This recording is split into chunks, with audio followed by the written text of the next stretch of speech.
నేను అది అయోధ్యలో వచ్చే వాళ్ళందరికీ నిత్యం అన్నదానం పెడుతున్నా, అన్నప్రసాదం ఇస్తున్నా. ఎవరు వచ్చినా కానీ ముందుగా నాకు ఇన్ఫామ్ చేస్తే వాళ్ళకి రెడీ చేసి పెడతా. ప్రస్తుతం 1000 మంది పైన వస్తున్నారు.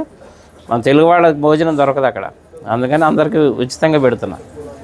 ఇంతకుముందు రాముల వారికి 5 వెండి ఇటుకలు ఇచ్చాను శంకుస్థాపనకి. మోడీ గారు శంకుస్థాపన చేశారు కదా, నా అదృష్టం బాగుండి ఆ ఇటుకలతోనే శంకుస్థాపన చేశారు. దాని మీద ఇప్పుడు గుడి తయారైంది. తర్వాత రాముల వారికి బంగారు పాదుకలు చేయించా, వెండి పాదుకలు బంగారు పాదుకలు. వెండి పాదుకలు తీసుకొని దేశం అంతా అన్ని దేవాలయాల్లో పూజలు చేయించా. బంగారు పాదుకలు తీసుకొని రాముల వారి అది రామేశ్వరం నుంచి అయోధ్య వరకు నడిచి వెళ్ళాను. అది కూడా రాముల వారు నడిచిన దారిలో వెళ్ళా, డైరెక్ట్ వెళ్ళిపోకుండా వెళ్ళి ఇప్పుడు అక్కడే స్థిరనివాసం ఉంటున్నాను. తర్వాత ఇప్పుడు ధనుసు చేయించా 14 కిలోలు. రాముల వారి వనవాసం 14 సంవత్సరాలు, అందుకని 14 కిలోలు చేసా. కిలో బంగారం 13 కిలోలు వెండి. ఇది రాముల వారికి కోదండరాముడికి వచ్చాయి చేతిలో ఉంటుంది, ఫస్ట్ ఫ్లోర్లో వచ్చాయి రాముల వారి చేతిలో. ఇప్పుడు నా మిస్సెస్ అక్కడే ఉంది అయోధ్యలోనే, నిత్యం అన్నప్రసాదం ఆమె చూసుకుంటుంది అక్కడ. వచ్చి చెన్నై అండి, జిఆర్టీ వాళ్ళు చేశారు. అలాగే నేను ఒక పెద్ద గుడి కడుతున్నా అయోధ్యలో. అంటే రాముల వారి గుడి ఉందిగా ఇంకెందుకు అనుకుంటారేమో. నేను పెట్టేది వంశవృక్షం. బ్రహ్మ దగ్గర నుంచి లవకుశుల తర్వాత కూడా 20 మంది ఉన్నారు, ఇంకా మొత్తం 64 మంది.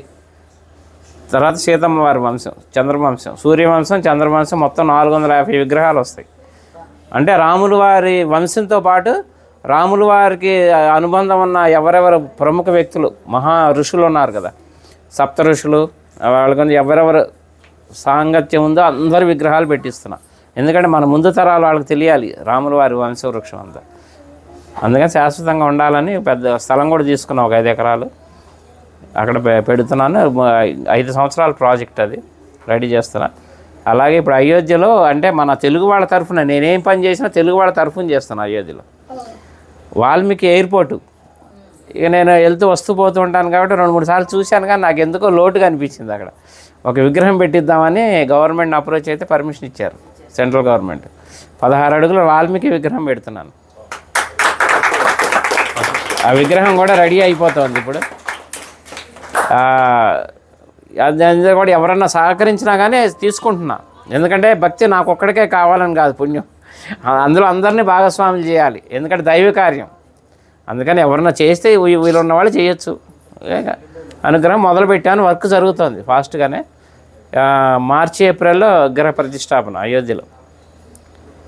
అట్లా అన్ని కార్యక్రమాలు మీరు ఎవరు ఎప్పుడు వచ్చినా కానీ నాకు చక్కగా నాకు ఫోన్ చేస్తే ముందుగా అన్ని ఏర్పాట్లు చేస్తారు. రూములు కావాలన్నా అక్కడ 48 రూములు కూడా కట్టబోతున్నాను. వచ్చేవాళ్ళు ఇప్పుడు ఉన్నాయి, ప్రస్తుతానికి 4-5 ఆశ్రమాలు తీసుకున్నాను, మన హ్యాండ్ ఓవర్లో ఉన్నాయి. ఎవరు వచ్చినా అకామిడేషన్ అది ఏర్పాటు చేస్తా అయోధ్యలో. నా నంబర్ కూడా నోట్ చేసుకోండి, 9550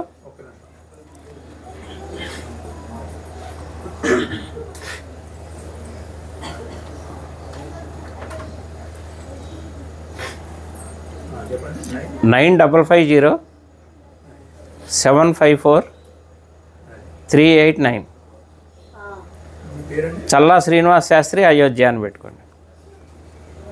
ఇంకా నేను ఉండబోయేది అక్కడే, హైదరాబాదే మాది కానీ మణికొండ, కానీ ప్రస్తుతం ఇంకా షిఫ్ట్ అయిపోయినాం అక్కడే ఉండి వచ్చే భక్తులకి సహాయం చేద్దామని అక్కడే ఉంటున్నాయి. ఇంకా రామ భక్తులకు సేవ చేసుకునే భాగ్యం ఇప్పించాడు రాముల వారు నాకు.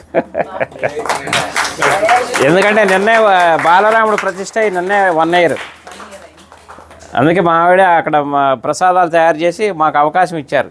ఇప్పుడు 6 రోజులు మొత్తం లోపల ప్రసాదాలు పంచే అవకాశం కూడా ఇచ్చారు. నిన్న మొదలైంది కార్యక్రమం, అందరికీ వినియోగిస్తున్నాం. 9550